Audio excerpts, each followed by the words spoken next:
Para quem não me conhece, eu sou Everton, um dos pastores aqui da Chácara Primavera e responsável pelos jovens acima de 18 anos e pela Chácara Online. Um grande prazer estar aqui com vocês, dando continuidade a essa série Vida on Demand, sob o controle do eu. Essa é a 5ª mensagem dessa série. O tema que nós vamos abordar hoje com vocês é o tema Relações on Demand. A pergunta que a gente tem feito ao longo dessa série é: quem é que está no controle da nossa história? Quem é que está no controle da sua vida?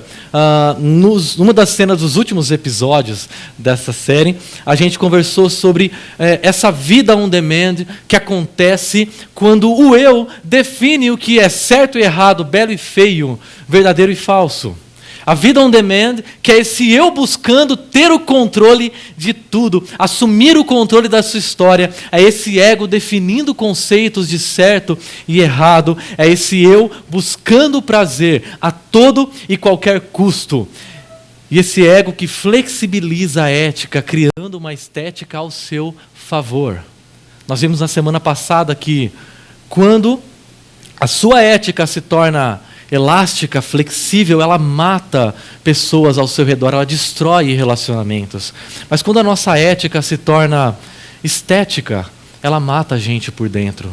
Ela vai destruindo a nossa alma, os nossos pensamentos, os nossos sentimentos. Porém, quando a nossa ética se torna bíblica, ela inspira as pessoas ao nosso redor. E hoje eu gostaria de falar com vocês e conversar com vocês sobre esse tema Relações on demand, os nossos relacionamentos. E para começar, eu gostaria de pensar com vocês num jogador que essa semana, nessa última terça-feira, fez 27 anos, Neymar Júnior.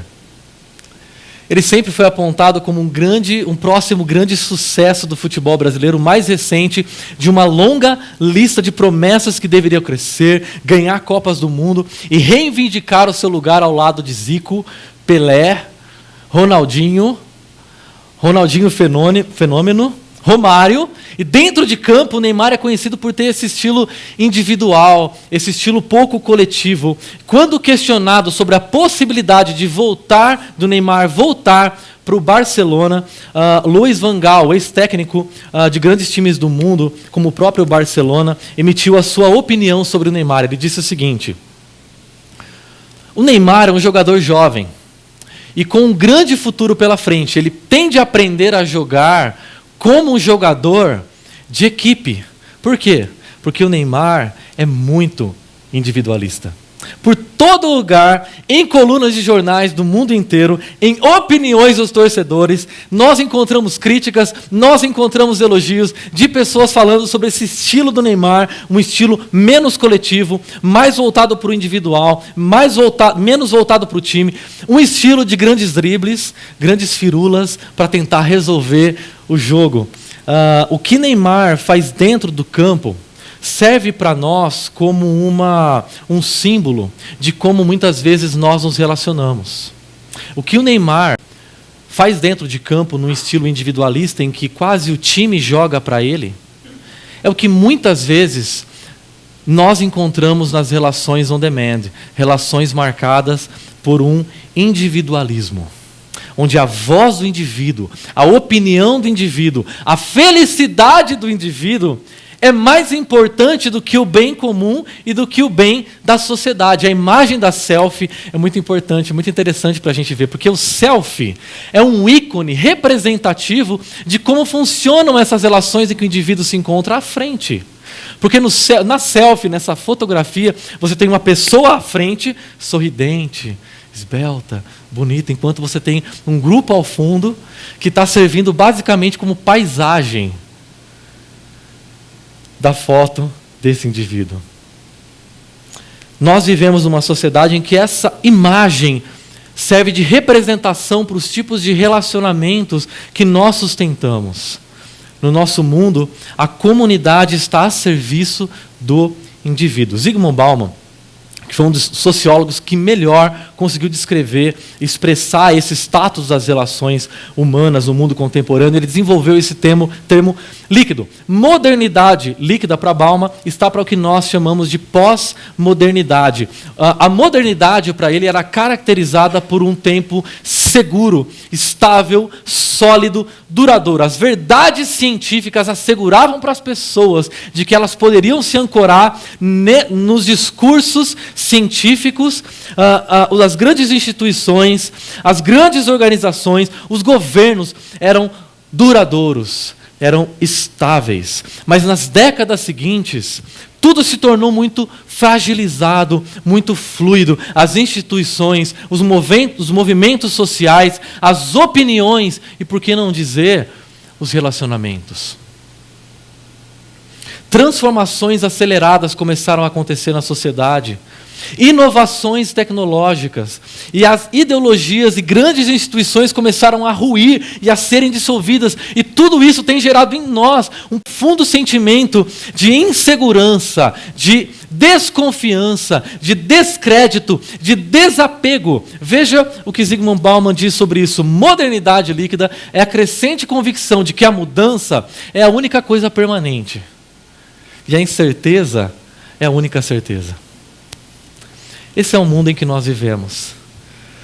Nós não nos sentimos seguros para crer numa instituição, para crer num partido, para crer numa pessoa, para amar uma pessoa de verdade, porque essa pessoa, essa instituição, essa ideologia pode facilmente nos trair, se dissolver, desaparecer, e nós sofremos. O individualismo é resultado desse desapego, porque eu não quero sofrer. Eu não quero me dar mal. Então, a fim de evitar esse sofrimento, a dor, a frustração, eu começo a me tornar individualista, eu começo a cuidar mais de mim, a privilegiar mais a minha segurança, a privilegiar o meu prazer, o meu conforto, o meu reconhecimento, a minha vontade e a minha imagem. O eu ganha um status superior ao nós. O indivíduo passa a valer mais do que a comunidade. O jogador se sobrepõe ao time. David Brooks, um comentarista de tendências culturais do New York Times, escreveu o seguinte: quando você olha de hoje para 1945, você está olhando para uma época cultural diferente. A humildade, a sensação de que ninguém é tão diferente de qualquer outra pessoa, era grande parte da cultura naquela época. Agora, a humildade começou a ser atacada nas décadas seguintes. O autoapagamento foi identificado com conformidade e autorrepressão. Então, um ethos diferente vem à tona, o que os sociólogos chamam de individualismo expressivo. Então, em vez de ser humilde diante de Deus e da história, a salvação moral poderia ser encontrada através do contato íntimo consigo mesmo, expondo a beleza, o poder e a divindade dentro de si. Em outras palavras, o eu se torna a religião pós-moderna. O individualismo, na nossa cultura, é muito mais do que simplesmente uma prática. É uma ideologia que se concretiza em discursos e forma o caráter e os relacionamentos das pessoas. Uma cultura para a qual expressar-se como indivíduo é encontrar essa divindade dentro de si, essa felicidade dentro de si, esse controle. Eu sei que eu não tenho controle da história do mundo, mas eu posso ter o controle sobre a minha vida. Eu quero ter controle sobre o que as pessoas pensam de mim. Eu quero ter controle sobre o que as pessoas falam de mim. Eu quero ter controle sobre com quem eu vou ser amigo e de quem eu não vou ser mais amigo. Eu quero ter controle sobre quando eu vou ter prazer, Como eu vou ter prazer? Quando eu vou ter prazer? Eu quero ter controle sobre o que a minha igreja vai cantar, sobre o que a minha igreja vai pregar. Essa sensação de um eu que se tornou uma expressão de um eu que se torna suprema. O utilitarismo, nesse sentido, significa usar o outro para tentar se beneficiar e se sentir mais feliz, se sentir mais importante. Eu sigo o outro se eu sei que ele vai me seguir de volta. E depois que ele começa a me seguir, eu deixo de seguir. Afinal de contas, ter mais seguidores é melhor do que seguir pessoas. Eu gosto da outra pessoa apenas se ela vai me fazer sentir bem, se ela fala coisas que me dão prazer, me colocam para cima. O outro é visto apenas como um meio de obtenção de prazer. E é por isso que o ficar, o sexo casual, o sexo fora do contexto do casamento se tornou coisas tão comuns e divulgadas por meio de séries e filmes no nosso tempo. Sex on demand, prazer on demand. Uma cultura profundamente utilitarista. O outro é o meio para que eu me sinta valorizado, para que eu me sinta amado, para que eu me sinta importante, para que eu me sinta feliz. Por exemplo, no ambiente de faculdade.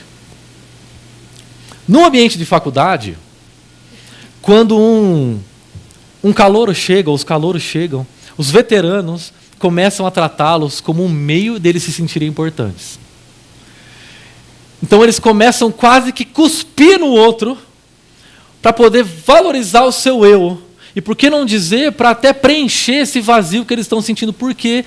Por que uma pessoa que está apenas 2 ou 3 anos na frente de outra num curso tem que praticamente passar por cima dela?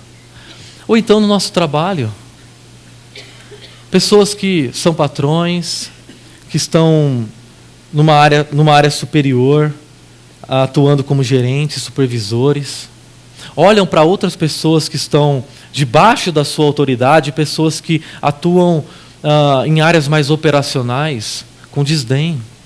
Olham para essas pessoas como se o valor delas fosse menor e elas servem apenas como um meio de eu me sentir mais importante, um meio de eu me sentir mais valorizado. É justamente esse ensimesmamento que tem gerado na nossa cultura o desencontro com eu.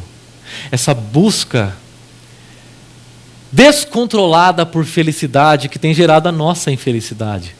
É justamente essa busca por prazer a todo custo que tem gerado a nossa dor. É justamente essa busca constante por preenchimento, por plenitude, que tem me gerado vazio. Quando nós nos voltamos para a palavra de Deus, nós observamos uma resposta para esse vazio humano que é tão evidente na contemporaneidade. E a resposta para esse desapego do outro, essa fragilização dos relacionamentos, é a vida em comunidade. E para aprofundar um pouquinho essa resposta com vocês, eu gostaria de voltar no tempo, no primeiro século da era cristã, para uma cidade chamada Filipos. Filipos era uma cidade da Macedônia. Quem fundou essa cidade, ou quem deu nome para essa cidade, foi um rei chamado Filipe, rei da Macedônia. Quanta criatividade, não? Mesma coisa que eu fosse dar um nome para uma cidade, né? Chamar essa cidade Evertown. Não é? Primeiro imperador de Roma, Augusto, ele fez de Filipos uma colônia romana. Ele concedeu vários privilégios, várias vantagens em relação a todas as outras, ou a maioria das cidades do Império Romano, que era muito grande. Então, os cidadãos tinham um governo autônomo naquela cidade. Era uma cidade on demand. Era uma cidade que tinha privilégios de cidadãos romanos. Se você era um filipense, você era um cidadão romano. Tudo que eles faziam em Roma, em Filipos, eles imitavam o que acontecia em Roma. Eles vestiam as mesmas roupas, iam aos mesmos bares, escutavam os mesmos cantores, os mesmos artistas, seguiam as mesmas personalidades, falavam do mesmo jeito. Eles copiavam Roma. Filipos era como uma miniatura de Roma. Toda a sua economia, toda a sua lei era baseada no padrão romano, de funcionamento. Os filipenses tinham muito orgulho desse fato. A Via Ignácia, que era uma estrada que saía da Ásia até o Ocidente, passava por Filipos e fazia dessa cidade uma cidade, um espaço de grande diversidade de pessoas e, por consequência, diversidade de pensamentos, diversidade de opiniões. Essa cidade era uma cidade estratégica para que o apóstolo Paulo pudesse pregar o evangelho, porque uma vez que naquela cidade nascesse uma comunidade cristã, ela poderia influenciar outras cidades ao redor. E ele planta uma igreja, prega o evangelho ali. E ele escreve uma carta, a carta de Paulo aos Filipenses, quando ele está preso em Roma. E ele escreve de Roma para os Filipenses uma carta conhecida como a Carta da Alegria. Mas o que motivou essa carta de Paulo é um sentimento de tristeza, porque Paulo estava entristecido pelo fato dos filipenses estarem vivendo um problema: falta de unidade. Falta de unidade. Eles estavam deixando que aquilo que acontecia na cultura influenciasse a maneira como eles pensavam e se relacionavam. A arrogância e o orgulho, a altivez presente na cultura filipense, eles estavam deixando que essa maneira dos filipenses se relacionarem influenciasse a maneira como eles, igreja, se relacionassem. Então, a unidade da igreja estava sendo dissolvida. A coesão do evangelho estava sendo prejudicada. Essas pessoas estavam sendo mais influenciadas pela cultura do que pelo evangelho. E olha o que Paulo diz, que interessante. Ele diz assim: exerçam a sua cidadania de maneira digna do evangelho de Cristo. Colocando de uma outra maneira, os valores do evangelho é que dizem como a comunidade deve exercer a sua vida na cultura. E não a cultura que deve dizer como as pessoas devem viver dentro da comunidade cristã. Mas ele continua: a nossa cidadania, porém, está nos céus, de onde esperamos ansiosamente o Salvador, o Senhor Jesus Cristo. A igreja é uma comunidade de dupla cidadania. Ela está em Roma, mas ela pertence aos céus. Ela está no tempo, mas ela pertence à eternidade. Ela está na cultura, mas não são os valores da cultura que regem a maneira como ela deve viver e se relacionar. A maneira como ela vive e se relaciona deve ser a partir dos valores do reino de Deus, os valores eternos do reino de Deus. Roma está para Filipos como a nossa cultura líquida está para a comunidade cristã. Uma cultura em que muitas vezes os filipenses se sentiam influenciados e se sentiam privilegiados por fazerem parte dessa cultura e de terem o status de cidadão romano. O que Paulo está dizendo é: vocês devem se orgulhar muito mais pelo fato de vocês serem cidadãos de uma cidade perene, de uma cidade eterna, a Nova Jerusalém.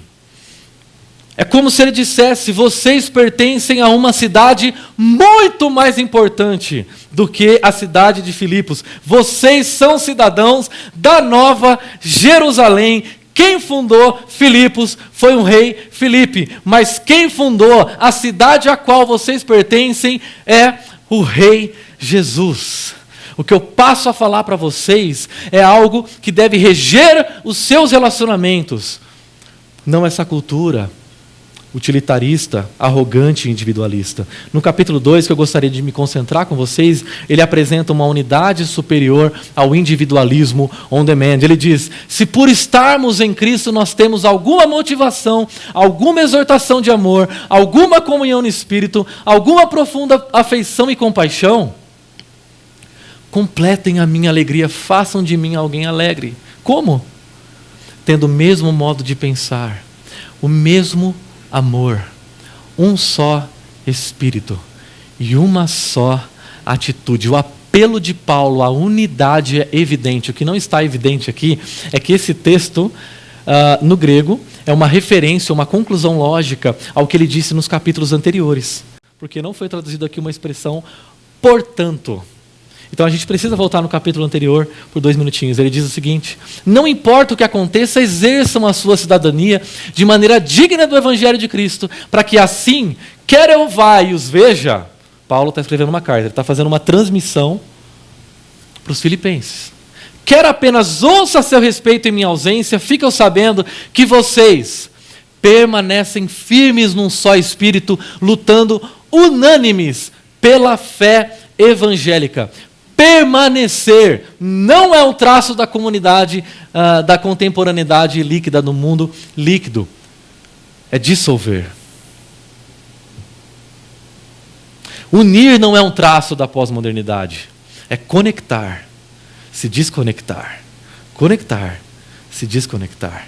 O Evangelho, portanto, é um desafio para nós.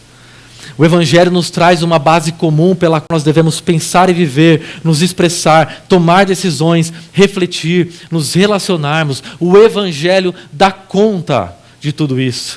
Nossas relações não devem estar baseadas no que eu quero,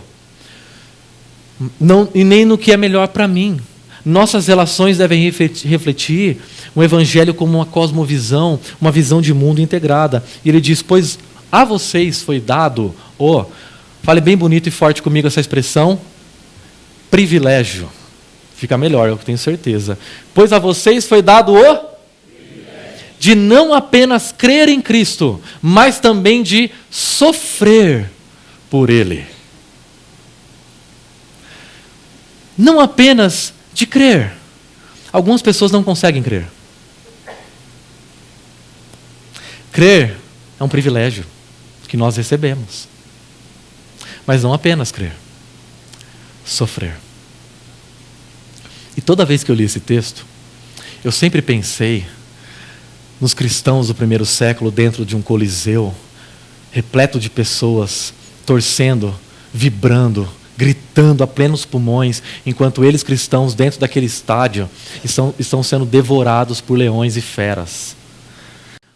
Mas isso não faz muito sentido para nós. Como nós sofremos hoje? Nós sofremos quando temos de abrir mão do eu por Jesus.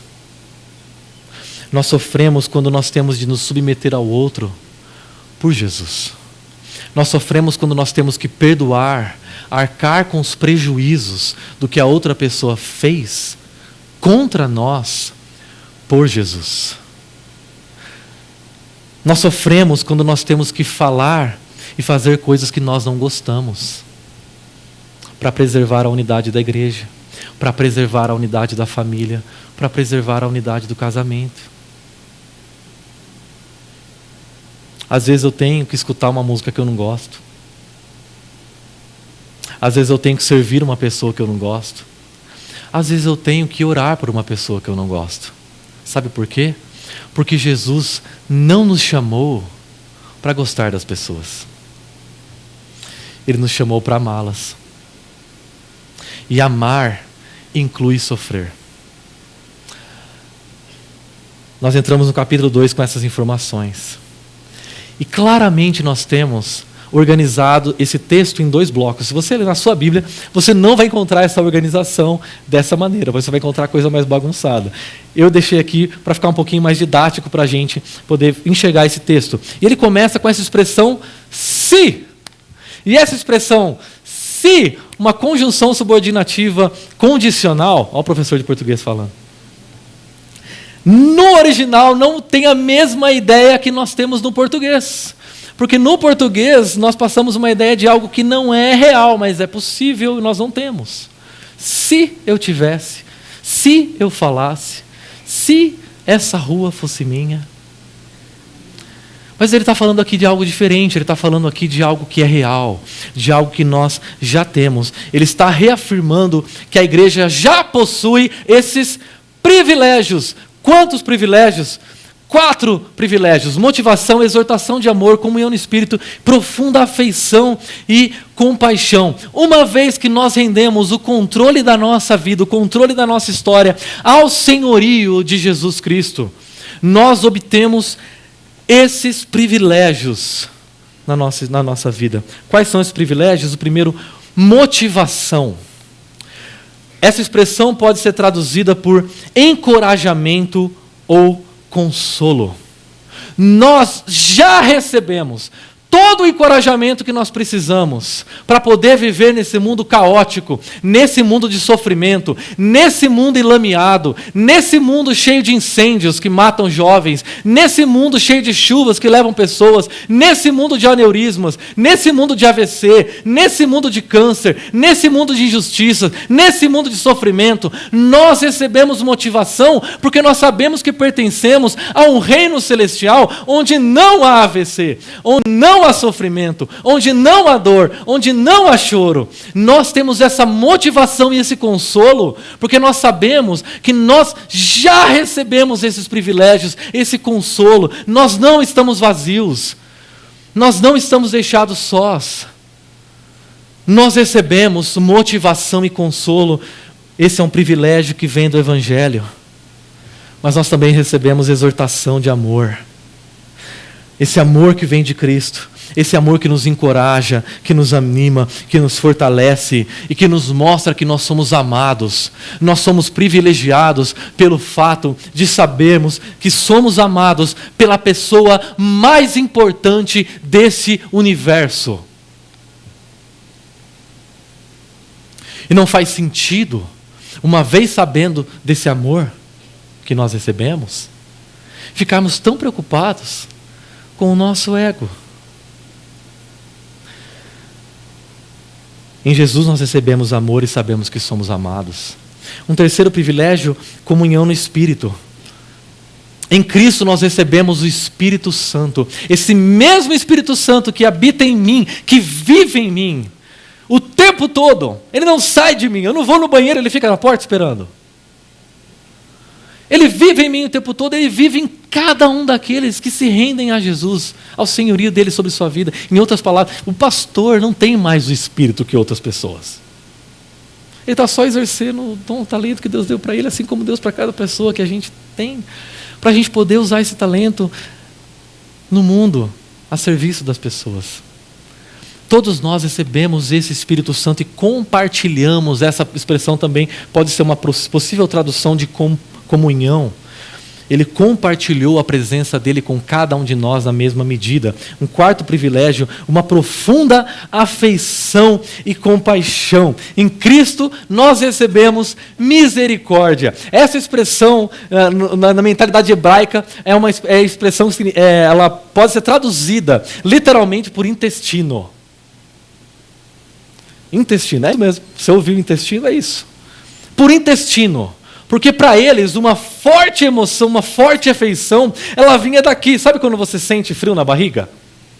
Para eles vinha daqui. Nós usamos a expressão coração. Na nossa cultura, as pessoas usam a expressão coração para significar esses sentimentos fortes. Eles usavam o intestino. Imagina se as nossas músicas da nossa cultura, ao invés de coração, tivesse intestino. Meu coração, não sei porquê, meu intestino. Ia ser meio estranho, né? Mas é assim que eles pensavam.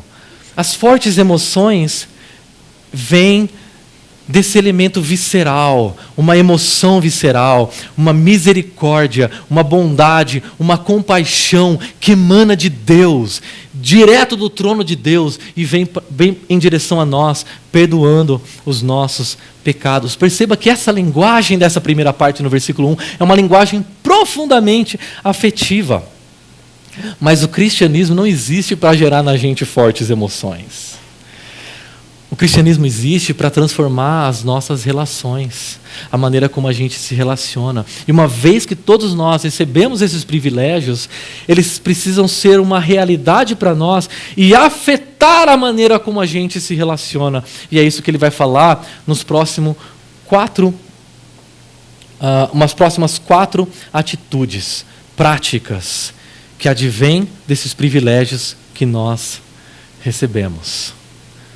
O mesmo modo de pensar. Ele está se referindo ao mindset, a uma estrutura mental, a uma cosmovisão, a uma maneira de encarar a vida. É aquilo que ele escreve aos Romanos no capítulo 12. Transformem-se na sua vida pela maneira como vocês pensam. Os seus pensamentos estão transformando a maneira como você vive. Você não consegue ter a sua vida transformada, suas atitudes, seus hábitos transformados, porque você ainda não adquiriu o mindset da Bíblia. O seu mindset ainda está conformado com Roma, com a cultura. Nós precisamos pensar da mesma maneira. Interessante que isso não significa que a gente tem que ter as mesmas opiniões políticas, gostar das mesmas músicas, ter os mesmos hobbies, visitar os mesmos lugares, assistir aos mesmos filmes, usar as mesmas roupas. Isso significa que mesmo pensando diferente, nós temos uma base comum, um fundamento comum, uma lente comum pela qual nós enxergamos e lidamos com o mundo. Nós nos relacionamos. Nós precisamos aprender a submeter os nossos relacionamentos, o nosso mindset ao crivo da Escritura. Ele diz, nós também precisamos ter o mesmo amor. Perceba que a segunda linha ele falou de amor. Na segunda linha agora ele volta a falar de amor. Nós recebemos esse amor, não para a gente falar, nossa, como sou amado, mas para que a gente possa exercer esse amor em direção ao outro. Nesse mundo de amor líquido, desapegado, nós somos chamados a amar o outro de maneira abnegada, porque nós sabemos que recebemos um amor incondicional. Nós podemos amar o outro quando os sentimentos acabam. Quando a paixão ou o sentimento do seu relacionamento, do seu casamento se acaba, ame. O que a nossa cultura diz? Siga o seu coração, faça o que está na sua mente, cai fora. Mas a palavra de Deus diz, permaneça, lute, invista, mesmo quando você não tem vontade, mesmo quando você não sente, porque o amor não é um sentimento. Uma terceira atitude, um só espírito, uma só alma. Uma vez que nós recebemos esse espírito como um privilégio da parte de Deus, a terceira linha, agora nós temos uma única alma. O que o outro sente, eu começo a sentir. Quando o outro sofre, eu começo a sofrer. Quando eu lia esses versículos falando sobre sofrimento e sobre alegria, sofrer com os que sofrem, alegrar com os que se alegram. Eu pensava que sofrer com os que sofrem é mais difícil, mas não é. O mais difícil, o mais desafiador para a gente, não é sofrer com os que sofrem. Porque se você é minimamente humano, quando você vê uma pessoa sofrendo, você se compadece, você quer ajudar. Mesmo uma pessoa da qual você não gosta muito, você se compadece. Mas alegrar com os que se alegram? Celebrar a promoção de um colega de trabalho?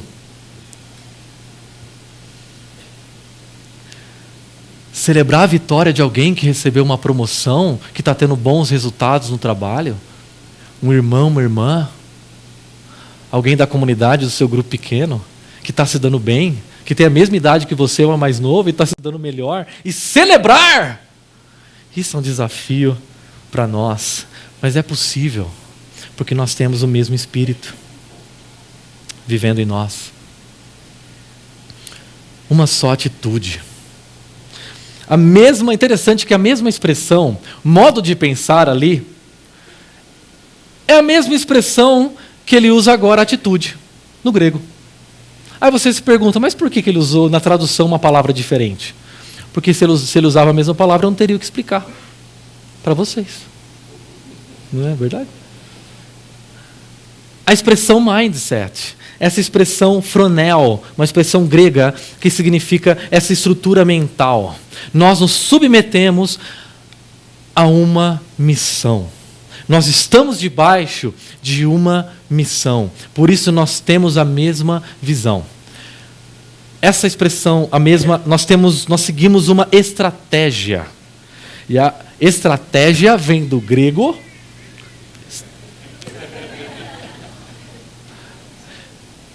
que significa general. Em outras palavras, o general é aquele que dá a estratégia. para que os outros sigam. Os soldados são responsáveis por seguir a estratégia, cada um fazendo uma função. Eles vencem a guerra à medida que eles seguem a estratégia dada pelo general. Nós somos pessoas que estão inseridas na cultura nas mais diversas áreas, pastores, médicos, músicos, professores, especialistas das mais diversas áreas. Mas a nossa função dentro da cultura é diferente. Mas nós temos uma única estratégia, dada pelo general. A nossa missão é uma nessa cidade e cada um exerce a sua vocação, dada pelo próprio Jesus, dentro da cidade. Ontem, a nossa liderança se reuniu. Pastores, presbíteros, diáconos, líderes de ministério, líderes de grupo pequeno, nós nos reunimos para sonharmos o futuro da nossa comunidade. Um sonho que em breve vai ser compartilhado com todos vocês. Mesmo no meio de tantas lutas que nós temos enfrentado aqui na nossa comunidade, Deus nos deu o privilégio de sonhar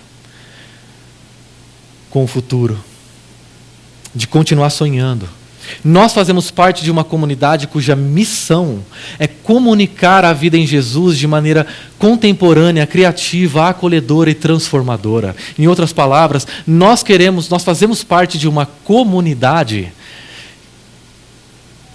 cujo objetivo é alcançar as pessoas e transformar o caráter de pessoas e, a partir de uma comunidade transformada, impactar a cultura. É se fazer entendido pela cultura. Que o evangelho que é dito aqui possa fazer sentido na cabeça de uma pessoa que jamais pisaria numa comunidade cristã.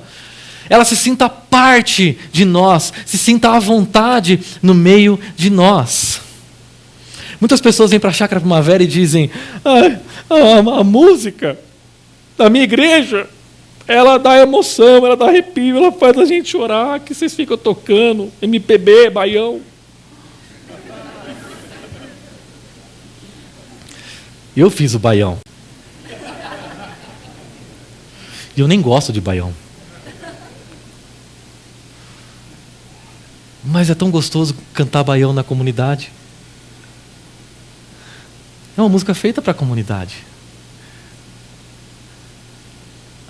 Nós fazemos parte de uma comunidade una, com uma missão. E o que nós fazemos aqui é tentar ser diferente. No sentido de que uma pessoa, ao entrar aqui, não sinta que as nossas músicas estão manipulando-as emocionalmente. Que elas se sintam à vontade no nosso meio, no nosso contexto. Algumas pessoas querem uma pregação on demand. Uma igreja on demand. Elas dizem: eu vim aqui para escutar o pastor Ricardo Agreste. Se deu mal. Pelo menos hoje. Se deu mal. Você quer uma pregação on demand. Algumas pessoas querem uma teologia on demand. Por quê? Isso aqui é sério. Porque elas têm alguns desejos, vontades, pensamentos que na comunidade, nos pastores, presbíteros, a gente diz: não é assim que a palavra de Deus quer. E sabe quando a gente desenvolve uma teologia on demand? Quando a gente fala assim: então vocês não vão falar o que eu quero, eu vou entrar na internet e encontrar uma teologia que diz o que eu estou sentindo, o que eu quero fazer. E se você entrar na internet, meu amigo, você vai encontrar tudo o que você está pensando dito por um pastor. Tudo o que você quer dito por um pastor e com teologia e embasamento bíblico. Poderia dar vários exemplos aqui de uma igreja on demand. O fato é que esse individualismo on demand não resolve esse sentimento de insegurança, de vazio que nós sentimos. Nós fazemos parte dessa comunidade una, onde cada pessoa contribui para a unidade através dos seus dons e talentos. Mas o que é preciso para que essa unidade seja construída? Qual é o elemento que nós precisamos para gerar unidade? Humildade. Sem humildade não existe unidade. É isso que Paulo diz aqui em diante. Em outras palavras, ele apresenta para nós uma humildade superior a esse utilitarismo on demand. Mais uma vez, ele dá para nós 4 linhas. Nada façam por ambição egoísta ou por vaidade. mas humildemente considerem os outros superiores a vocês mesmos. Cada um cuide não somente dos seus próprios interesses, mas também dos interesses dos outros. Sem humildade não há unidade. A humildade no coração dos discípulos gera unidade no coração da igreja. Se nós queremos construir unidade na nossa igreja, cada um de nós precisa se tornar humilde, precisa desenvolver a humildade. O que Paulo está dizendo aqui para os filipenses é o seguinte: vocês não são uma igreja unida porque vocês são arrogantes, porque vocês são orgulhosos. Vocês estão usando o outro para alcançar os seus próprios benefícios, a sua própria vontade. Interessante que nesse texto, a primeira linha está em paralelo com a terceira linha, dizendo uma ordem negativa: nada façam, não somente dos seus interesses. Mas a segunda linha está em paralelo com a quarta linha. Ele dá ordens afirmativas: considerem os outros superiores e busquem também, cuidem também dos interesses dos outros. Ele diz: nada façam por ambição egoísta. Ambição egoísta é isso mesmo. É um espírito de divisão. É um forte desejo por sucesso pessoal. Eu não vou me concentrar muito nessa palavra, porque eu acho que essa próxima expressão, vaidade, é mais importante para nós. Por que muitas vezes eu ajo buscando os meus próprios interesses egoístas? Porque eu estou cheio de vaidade. E essa expressão vaidade no original significa glória vazia, honra vazia, respeito vazio, um ego vazio. Uma pessoa que está vazia de glória, ela se sente insegura, ela não se sente amada, ela não se sente importante, então ela começa a provar e querer provar para si mesma e para os outros que ela é importante. E ela começa a tentar buscar das outras pessoas palavras que assegurem a sua importância, que a façam se sentir amadas. São pessoas muito sensíveis às opiniões do outro. Quando você recebe uma crítica, isso te devasta, isso te destrói. Não é o seu sentimento que está machucado, é o seu ego ferido que está dizendo: eu não me sinto amado. Quando você recebe um elogio, isso faz você viajar nas alturas e se sentir melhor do que os outros. É o seu ego que está sensível demais às opiniões dos outros. Desenvolver uma humildade que brota do Evangelho é desenvolver uma humildade em que a opinião do outro, seja positiva ou negativa, não é o que me define. Nem mesmo a minha própria opinião me define. A condição natural desse ego humano é uma condição de ser vazia. Então ela tenta se preencher com alguma coisa. Eu não me sinto aceito, então eu me torno orgulhoso, eu me torno uma pessoa que está tentando se sentir amada, ou pelo menos respeitada. A Madonna, numa entrevista à revista Vogue, ela fala sobre a sua carreira e ela exemplifica para a gente esse ego vazio. Veja o que ela diz: o que me impulsiona na vida é o medo de ser medíocre. Esse medo é o que sempre me impele.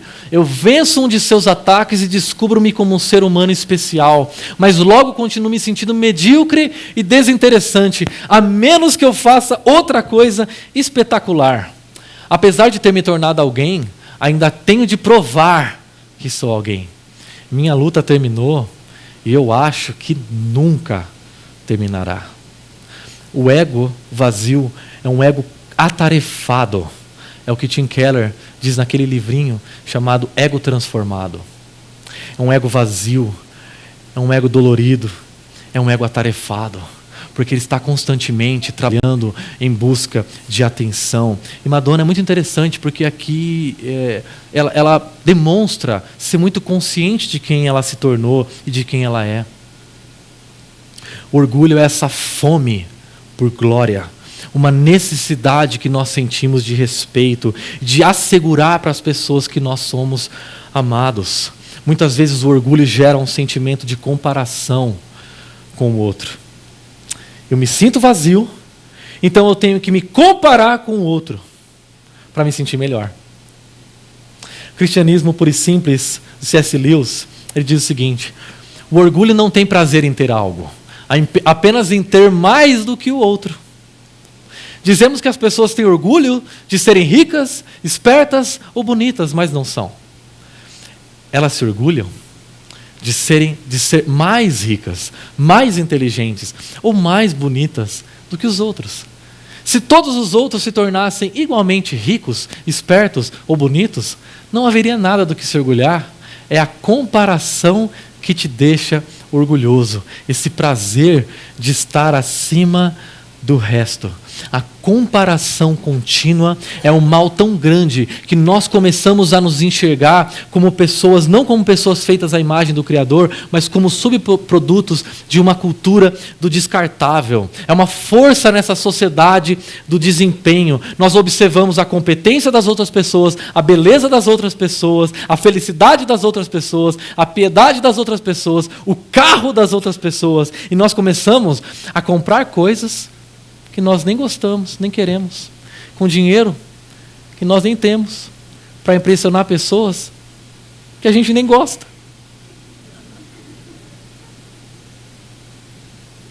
Quando a comparação começa, o contentamento acaba.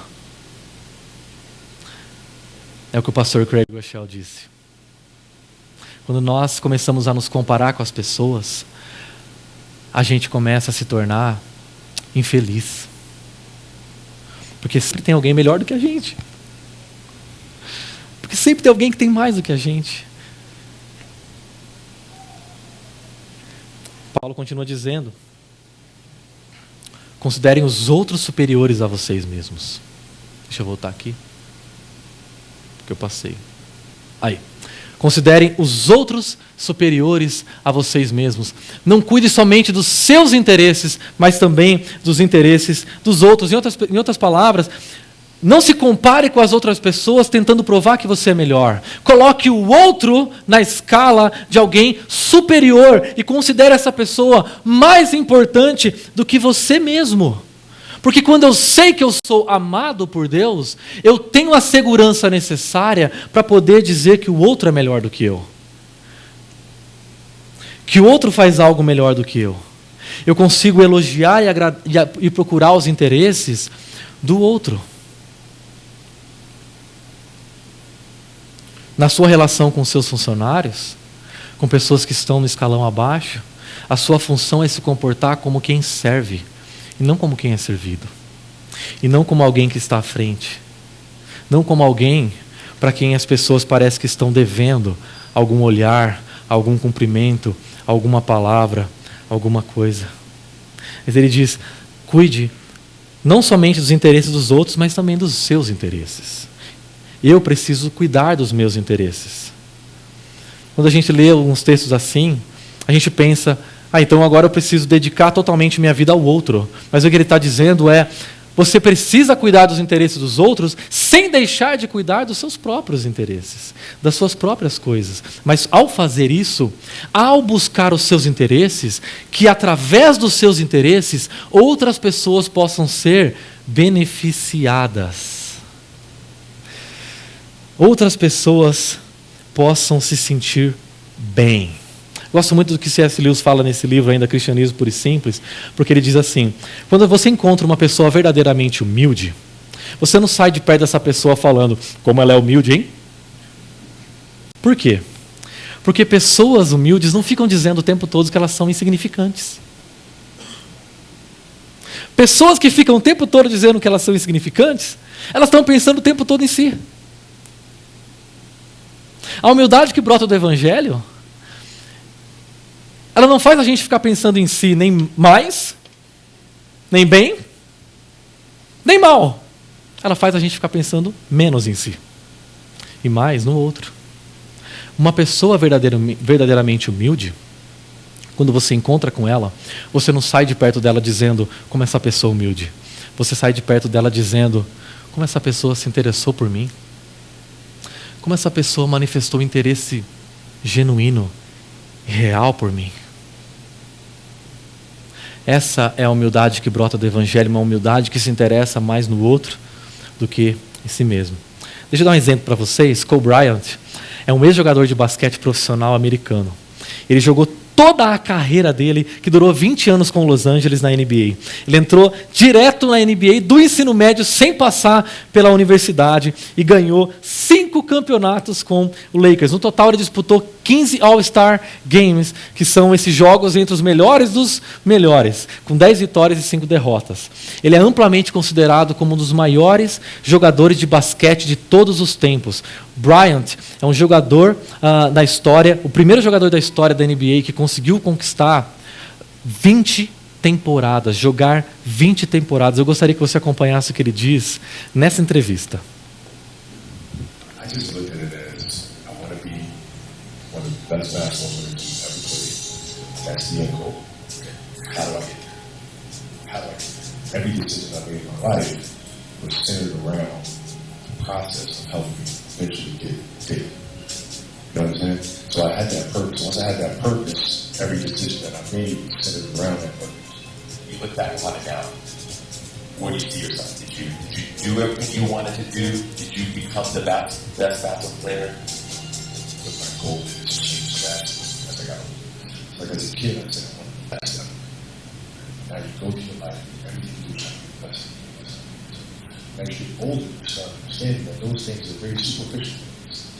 And everybody has a different opinion about it. No matter what you do, 20 championships, there's always an opinion that proves the best. Everybody has different opinions. So I started really trying to understand maybe it's the important thing. Maybe the important thing is to how do we as a team grow.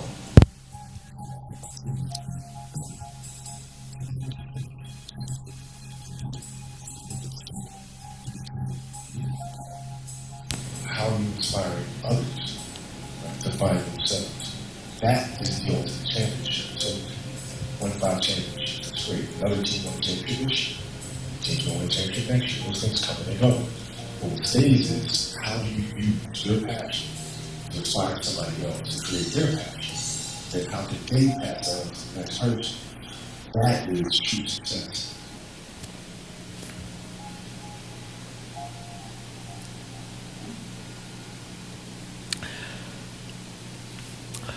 Usar a sua paixão para inspirar outros a criarem a sua própria paixão. Esse é o verdadeiro sucesso.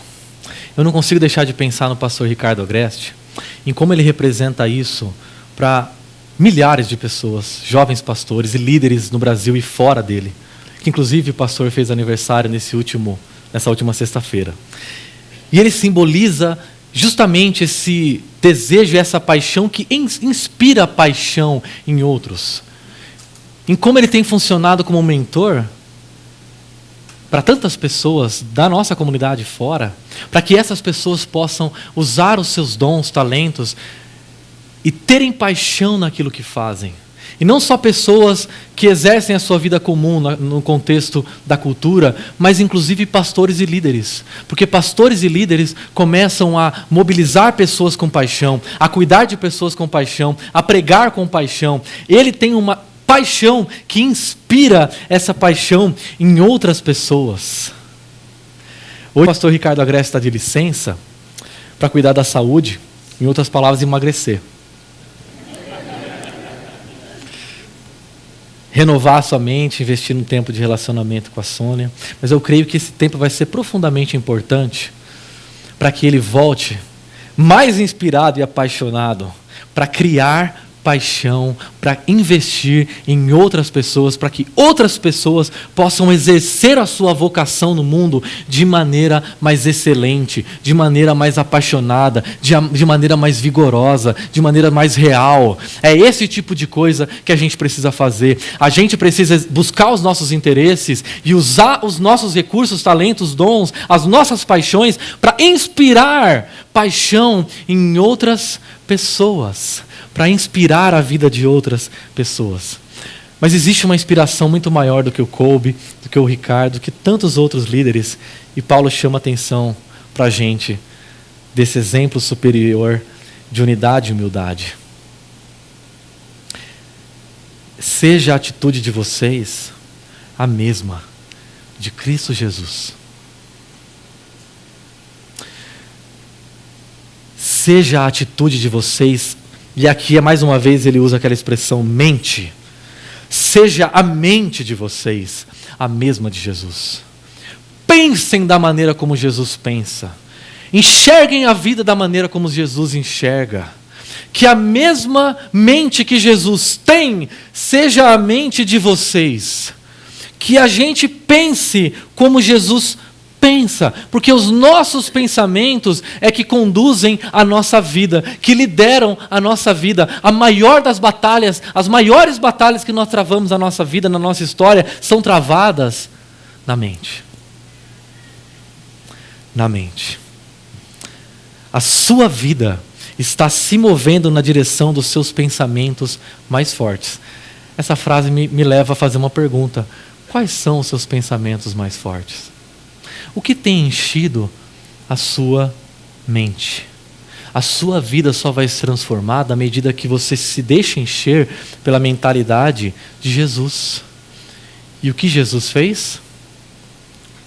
Embora sendo Deus, não considerou que o ser igual a Deus era algo que devia se apegar, mas se esvaziou a si mesmo, vindo a ser servo, tornando-se em semelhança aos homens e sendo encontrado em forma humana, humilhou-se a si mesmo e foi obediente até a morte e morte de cruz. Paulo começa a escrever um hino, e um hino provavelmente da igreja primitiva. Ele transcreve esse hino dentro da sua carta para dizer: essa é a mentalidade de Cristo. Ele descortina a mente de Cristo diante de nós, para que nós possamos desenvolver a mente de Cristo na nossa vida e ele sirva como uma inspiração para nós conduzirmos os nossos relacionamentos. Mais do que uma inspiração, isso que Jesus fez torna possível a vida em comunidade. Torna possível a unidade, torna possível a humildade. Esse primeiro movimento tem 4 atitudes de Jesus. Ele se esvazia. Esvaziar-se está exatamente em contraposição ao que ele diz lá atrás de pessoas que estão vazias. Pessoas que estão vazias tentam buscar glória e respeito, amor para si. Mas Jesus já se sente preenchido, então ele se esvazia. Ele se fez servo, em outras palavras, escravo. Ele se fez escravo. Ele abriu mão do controle da sua vida, entregou o controle da sua vida a outro.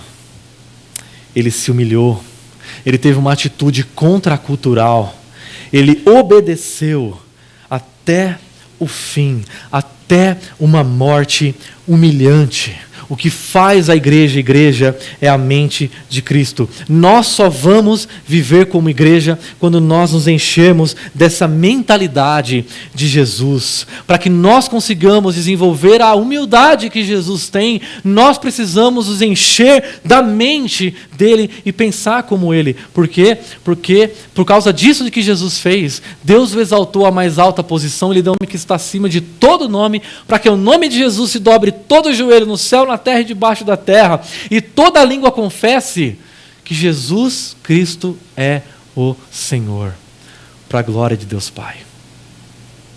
Depois de se esvaziar, depois de se tornar um escravo, depois de se tornar um servo, depois de se humilhar e obedecer até a morte, Jesus é exaltado acima de todos.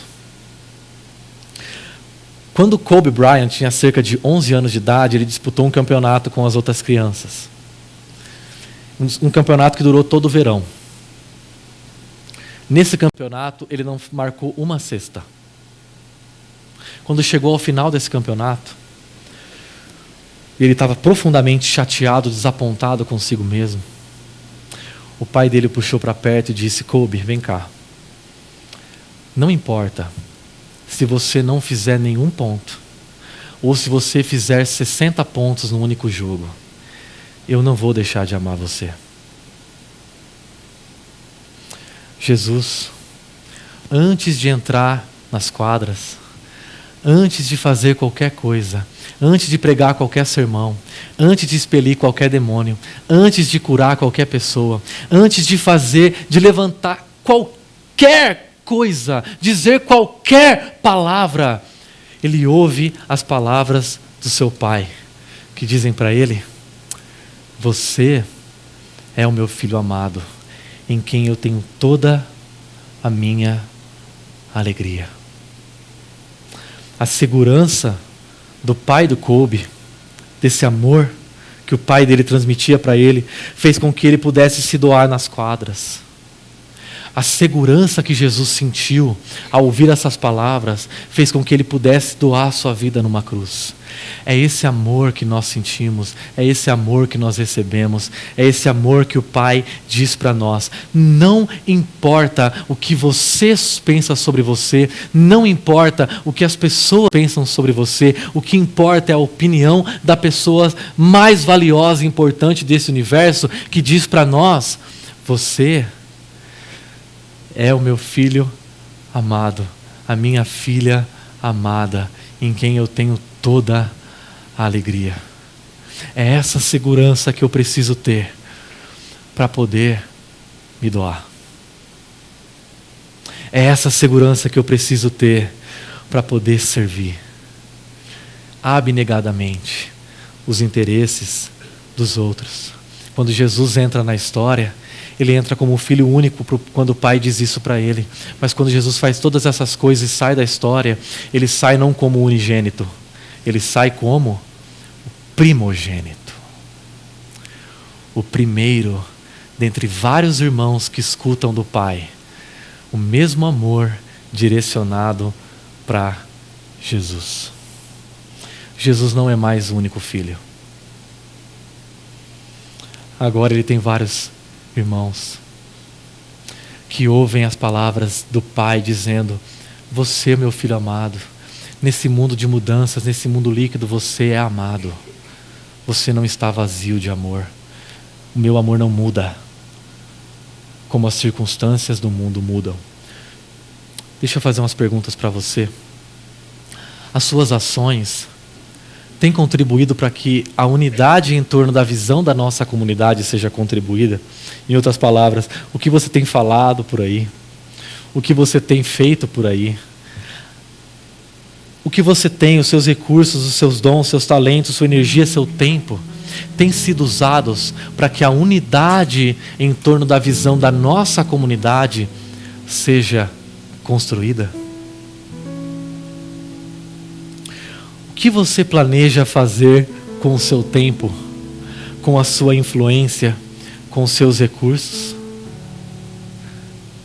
Deus te deu para que você pudesse inspirar outras pessoas e usar o tempo, os talentos, os dons que Deus te deu, a influência que Deus te deu para influenciar e abençoar outras pessoas. O que você planeja fazer com essas coisas? Você é amado por Deus por causa do que Jesus fez. Agora você já escolheu entregar o controle da sua vida, a segurança infalível e imutável desse amor? Você já decidiu fazer isso? Por isso eu gostaria de convidar você a orar comigo. Senhor, se nós temos uma convicção aqui hoje, é a convicção de que nós somos amados, profundamente amados, incondicionalmente amados, abnegadamente amados. Nós saímos daqui plenos desse amor, seguros desse amor, privilegiados por esse amor. E o convite do Senhor para nós é que nós possamos desenvolver uma humildade que construa a unidade. Portanto, Deus, usa as nossas vidas, nossos dons, nossos talentos para inspirar e abençoar outras pessoas. Que as pessoas ao nosso redor possam sentir o amor que nós sentimos através das nossas vidas. Pai, faz com que essa comunidade seja unida. E uma vez unida, ela influencie e impacte a cultura, a nossa cidade, esse país. Que seja uma igreja que tenha uma visão muito clara do amor do Senhor e da missão que o Senhor nos entregou. Faz com que Jesus seja visto através das nossas vidas. No nome de quem oramos. Amém.